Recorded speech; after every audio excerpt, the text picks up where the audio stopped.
नमस्कार. दिवाळीच्या सुट्टीनिमित्त गावाकडे गेलेलो असताना सासरी 1.5 किलो मुरमुऱ्याचा चिवडा बनवलेला होता. तोच व्हिडिओ मी आज तुमच्यासोबत शेअर करत आहे. चिवडा बनवण्यासाठी जे साहित्य लागते ते आधी आपण पाहू. एका ताटामध्ये चिरून वाळून घेतलेला कांदा, उभे कट केलेले खोबरे, डाळे, धुवून चिरून घेतलेली कोथिंबीर घ्यायचे आहे. दुसऱ्या ताटामध्ये जिरे, मोहरी आणि धुवून घेतलेला कढीपत्ता घेतलेला आहे. एका प्लेटमध्ये हळद, चिवडा मसाला आणि लाल तिखट घ्यायचे आहे. दुसऱ्या प्लेटमध्ये सोलून घेतलेला लसूण घेतलेला आहे. तसेच एका ताटामध्ये 1 किलो शेव घेतलेली आहे. त्याच्यामध्येच मक्याचे पोहे तळलेले आहेत. एका ताटामध्ये 1 किलोच्या आसपास शेंगदाणे घेतलेले आहेत. गॅसवरती कढईमध्ये तेल गरम करण्यासाठी ठेवायचे. तेल चांगले गरम झाले की त्याच्यामध्ये शेंगदाणे टाकायचे. कमी ते मध्यम गॅसवरती आपल्याला शेंगदाणे छान असे खरपूस तळून घ्यायचे आहेत.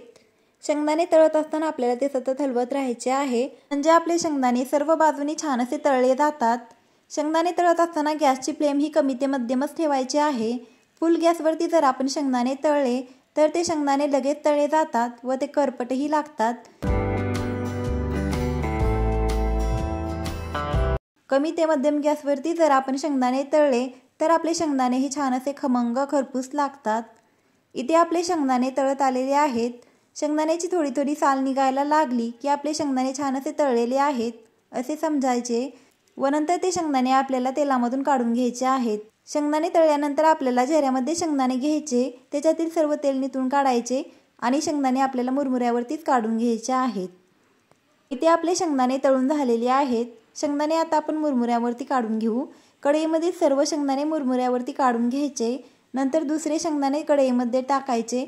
अशाच पद्धतीने आपल्याला कमी ते मध्यम गॅसवरती राहिलेले दुसरे शेंगदाणेही तळून घ्यायचे आहेत आणि तेही शेंगदाणे मुरमुऱ्यावरती काढून घ्यायचे आहेत.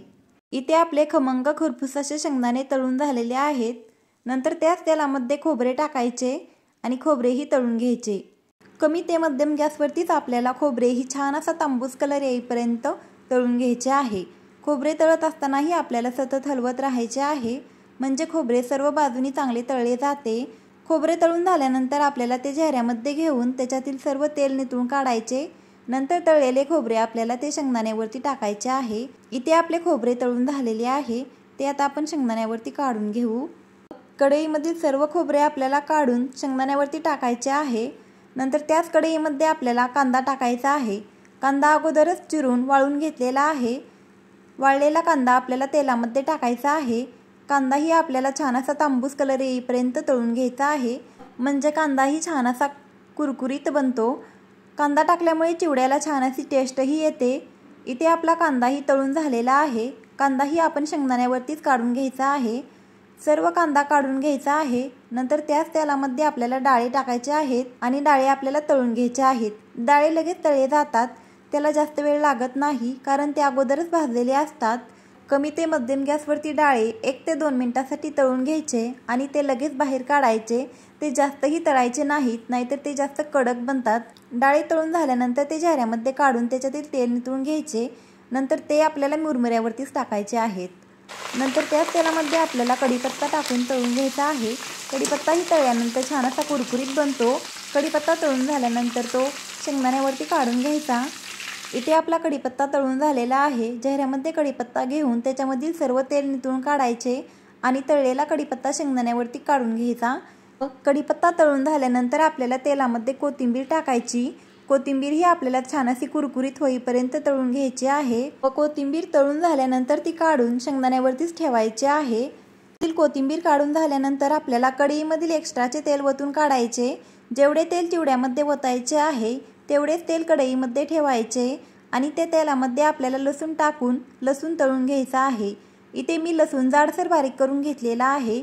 लसूण तेलामध्ये टाकायचा आणि खरपूस रंगावरती लसूण छान असा तळून घ्यायचा आहे. इथे मी गावरान लसूण वापरलेला आहे.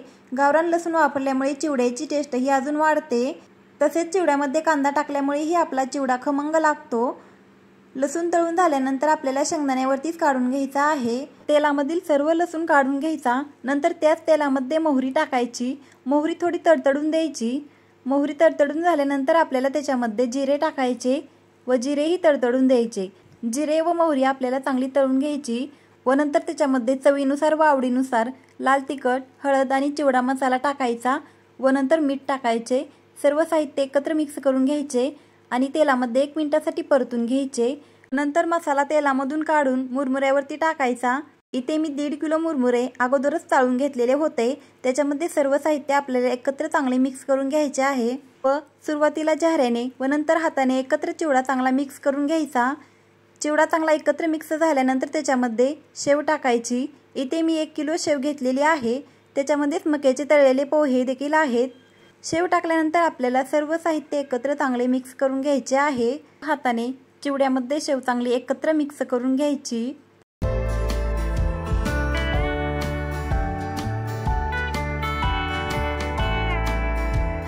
ते आपले सर्व साहित्य एकत्र छान असे मिक्स करून झालेले आहे। तुम्ही व्हिडिओमध्ये पाहू शकता चिवडा छान असा बनून तयार झालेला आहे। खायला तर हा चिवडा खूपच छान झालेला होता। एकदम खमंग व कुरकुरीत असा हा चिवडा बनून तयार झालेला आहे।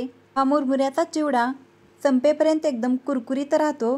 चिवड्यामध्ये सर्व साहित्य तुम्ही आवडीनुसार कमी किंवा जास्तही करू शकता। धन्यवाद।